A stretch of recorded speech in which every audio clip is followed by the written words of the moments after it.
Hello and welcome to my YouTube channel Ruby's recipes.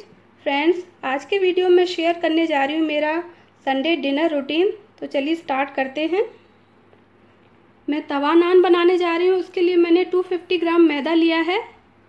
अब मैं इसका एक डो बनाऊँगी। तो इसके लिए मैंने एक छोटा चम्मच ईस्ट लिया है और इसमें एक छोटा चम्मच मैं चीनी ऐड कर रही हूँ। और इसके बाद हल्का गुनगुना पानी इसमें डाल करके इसको मिक्स कर दूंगी अच्छी तरीके से और 10 मिनट के लिए इसको एक्टिवेट होने के लिए रख दूंगी। और उसके बाद मैं इसको मैदे में डाल करके डो तैयार करूंगी।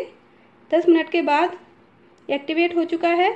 अब मैदे के अंदर थोड़ा सा स्पेस बना करके मैंने डाल दिया है इसको। अब इसको मिक्स करके मैं हल्के गुनगुने पानी के साथ इसको गूंद लूँगी। और साथ में मैंने इसमें आधा छोटा चम्मच ऑयल डाला है और आधा छोटा चम्मच मैंने सॉल्ट भी ऐड किया है इसमें। पानी से गूंदने के बाद अब पानी का यूज नहीं करना। अब इसको थोड़ा सा रिफाइंड ऑयल लेके उसके साथ इसको सॉफ्ट बनाना है। हाथ पे थोड़ा सा ऑयल लगाइए और उसके बाद इसको गूंदिए। इसे 10 मिनट तक ऐसे गूंदने के बाद इसको रख दीजिए हल्का सा ऑयल ऊपर अप्लाई करके राइज होने के लिए। तब तक मैं दूसरी प्रिपरेशन कर लेती हूँ। अभी मैंने 3 टमाटर और 3 प्याज यहाँ पर लिए हैं। हरा धनिया है और जिंजर है, गार्लिक है, हरी मिर्च है, हरा धनिया है कटा, ये सब मैंने लिया है मसालों में। पनीर लिया है मैंने। पनीर का एक छोटा क्यूब अलग किया है। मैं शाही पनीर बनाने जा रही हूँ। ये जो छोटा क्यूब मैंने लिया है इसके मैं छोटे छोटे क्यूब्स कट कर लूँगी इस तरीके से। इसका मैं एक स्वीट बनाने जा रही हूँ इसकी।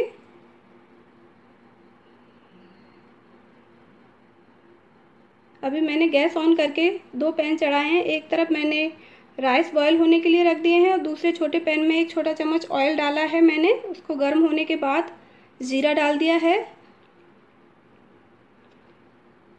अब मैं इसमें लहसुन डाल रही हूँ और इसको लाइट ब्राउन कर लेना है, यानी कि इसको अच्छी तरीके से भून लेना है, अदरवाइज इसमें लहसुन का कच्चा फ्लेवर आएगा। और जिंजर को भी हल्का सा भूनना है। जब ये लाइट ब्राउन हो जाए उसके बाद ही इसमें अनियन ऐड करेंगे। और अनियन जैसे ट्रांसपेरेंट हो जाएंगे हम इसमें कटे हुए टमाटोज ऐड कर देंगे। तो ये शाही पनीर का मसाला तैयार कर रही हूँ मैंने किसी भी वेजिटेबल को फाइन चॉप नहीं किया है, सबको मैंने रफली चॉप किया है क्योंकि बाद में मैंने इनको ग्राइंड करना है। तो चॉपिंग में बहुत ज़्यादा टाइम नहीं लगेगा इसमें और जल्दी से शाही पनीर तैयार हो जाएगा। अनियन ट्रांसपेरेंट हो गई हैं। 1 मिनट के बाद मैंने इसमें टमाटोस डाल दिए हैं। हाफ़ टी स्पून मैंने इसमें सॉल्ट डाल दिया है और आधा कप पानी डाल के मैं इसको 5 से 6 मिनट के लिए हाफ पका लूँगी। इसको मीडियम हीट पर इसको पका लीजिए, सॉफ्ट हो जाएंगे। तब इसके बाद हम इसको ठंडा करके ग्राइंड कर लेंगे। 8-10 काजू भी मैंने इसमें ऐड कर दिए हैं। काजू का भी पेस्ट मैंने अलग से नहीं बनाया है। इसको मिक्स करके छोड़ दीजिए कुक होने के लिए। मीडियम हीट पर पकने दीजिए इसको। अब इधर देख लेते हैं राइस कुक हुए या नहीं।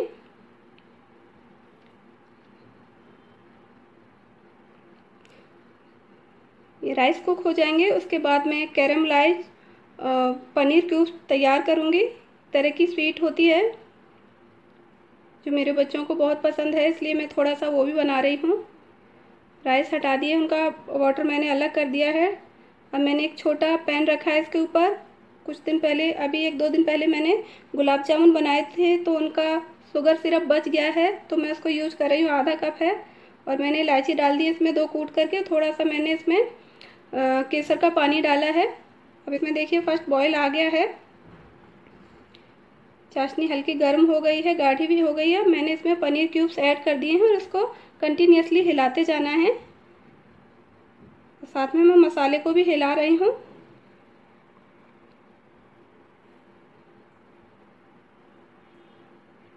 और इसको लो फ्लेम पर पकाना है। ये देखिए मसाला तैयार हो गया है। मैंने उसको ठंडा होने के लिए रख दिया है। अब मैंने क्यूब्स को दूसरे बर्नर पर, छोटे बर्नर पर शिफ्ट कर दिया है और इधर मैंने एक बड़ा पैन रखा है। इसमें मैं शाही पनीर का मसाला तैयार करूँगी। देखिए कैरेमलाइज हो गया है। हम लोगों को इसका कैरेमलाइज फ्लेवर ज़्यादा पसंद आता है, तो मैं जैसे इसको इस तरीके से बना रही हूँ, इसको बीच बीच में हिलाते रहना है। चाशनी गाढ़ी हो गई है, अब इसे थोड़ी देर में मैं बंद कर दूँगी। इधर ऑयल गर्म हो गया है, मैंने बे लीफ डाल दी इसके अंदर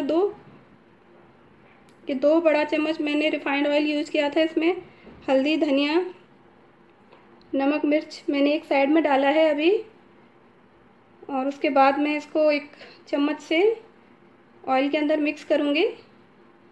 ऐसा करने से मसाला जलता नहीं है, और तुरंत ही मैं इसमें आधा कप पानी डाल दूँगी ताकि मसाला अच्छी तरीके से भुन जाए और जले भी ना।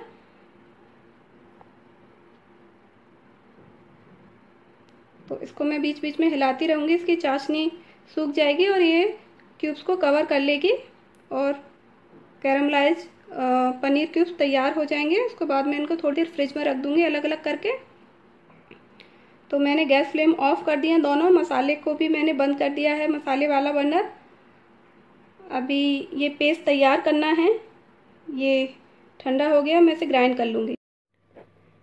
तो मैंने यहाँ पर मसाला तैयार कर लिया था, अब मैंने मसाला भी ग्राइंड कर लिया है। जो टमाटर और प्याज थे, तो मैंने गैस फ्लेम ऑन कर ली है। फिर से हल्का सा मसाला गर्म होने के बाद मैं इसमें सारी प्यूरी डाल रही हूँ, और उसके बाद मैं इसमें आधा कप पानी ऐड करके इसको 5 मिनट तक पकाऊंगी ग्रेवी को मीडियम हीट पर। और उसके बाद मैं इसमें पनीर क्यूब्स डाल करके फिर से 5 मिनट के लिए मीडियम हीट पर कुक करूँगी इसको, और उसके बाद मेरा शाही पनीर तैयार हो जाएगा। एंड फ्रेंड्स, आगे बढ़ने से पहले मैं आपसे रिक्वेस्ट करना चाहती हूँ कि अगर आप मेरे चैनल पर पहली बार आए हैं तो प्लीज़ मेरे चैनल को सब्सक्राइब कर लें, और सब्सक्राइब बटन को क्लिक करते ही एक बेल आइकन आएगा, तो आप उसको भी ज़रूर क्लिक कीजिए। तो उससे आपको मेरे चैनल पर अपलोड होने वाले नए वीडियोज़ का नोटिफिकेशन मिलता रहेगा। और अगर आपको ये वीडियो पसंद आए तो प्लीज़ इसे लाइक करें, शेयर करें, और कमेंट्स के थ्रू आप अपने सजेशंस मुझे ज़रूर दीजिए, अपना एक्सपीरियंस शेयर कीजिए। और आपके प्यार और सपोर्ट के लिए थैंक यू सो मच। तो इस तरीके से मेरी पनीर की डिश तैयार हो चुकी है, शाही पनीर। अब मैं इसमें डाल रही हूँ कसूरी मेथी, जिसको मैंने क्रश कर लिया है बारीक हाथ से ही। अब मैं इसको हटा दूँगी।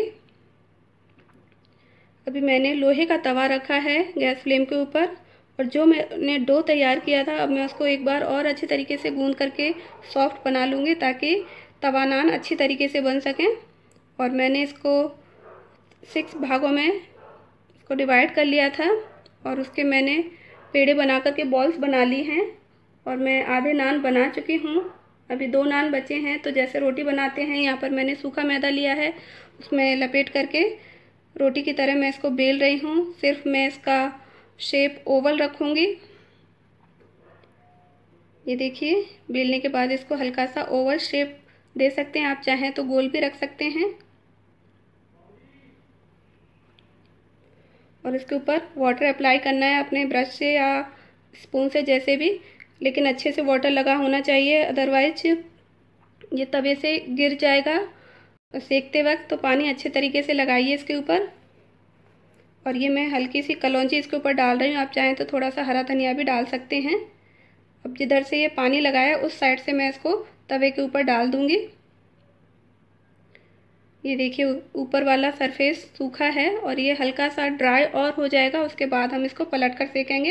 ये देखिए, इसमें बबल्स आ रहे हैं, तो आप एक ऐसा स्पून लेकर के इनको हल्का सा दबा दीजिए, क्योंकि सेकते वक्त फिर जो है तवा नान जलने लगता है अगर उसमें ज़्यादा बबल्स होते हैं। तो अगर इस तरीके से करेंगे तो अच्छा रहेगा। ये देखिए, ऊपर का सरफेस इसका ड्राई हो गया है। अब मैं इसको फ्लेम के ऊपर डायरेक्ट सेक रही हूँ, medium to high flame adjust करते हुए आप इसको सेक लीजिए। इसको घुमाते रहिए, एक जगह से नहीं सेकना है, अदरवाइज ये जल जाएगा। आपको लगे जहाँ से कच्चा है उस साइड से आप इसको सेक लीजिए। इस तरीके से इसको घुमाते हुए सेकना है। तो ये तवा नान बनकर तैयार हो गया। पीछे से भी देखिए परफेक्टली कुक हुआ है ये।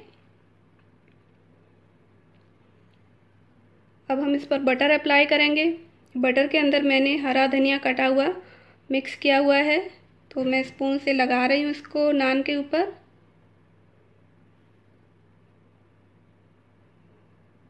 तो आप घी का भी यूज कर सकते हैं या बटर लगा सकते हैं। इस तरीके से हमारे बटर नान तैयार हो रहे हैं।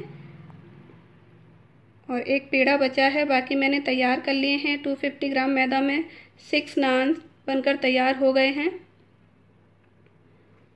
जो हम लोगों के लिए काफ़ी हैं। साथ में मैंने प्लेन राइस भी कुक किए हैं, तो ये भी मैं तैयार कर लूँगी इसी मेथड से। तो फ्रेंड्स, मेरा डिनर बनकर तैयार हो गया है। शाही पनीर है और ये तवा नान है, और यहाँ पर मैंने थोड़ा सा पिकल लिया है मैंगो का, और थोड़ा हरी मिर्च इसके अंदर है, और प्लेन राइस हैं, और ये कैरेमलाइज्ड बटर क्यूब्स हैं, कैरेमलाइज्ड क्यूब्स हैं पनीर के, और इनको मैंने फ्रिज में रख दिया था थोड़ी देर के लिए। तो इस तरीके से मेरा स्पेशल डिनर मेन्यू तैयार हो गया। ज़्यादा कुछ मैंने नहीं बनाया है, क्योंकि तवा नान जो हैं काफ़ी हैवी होते हैं, वो मैदे के बने होते हैं, तो मैंने ज़्यादा आइटम इसमें इंक्लूड नहीं किए हैं। तो स्पेशली होता है, सारे लोग संडे को कुछ ना कुछ स्पेशल बनाते हैं, तो मैंने भी एक वेज मेन्यू तैयार किया है।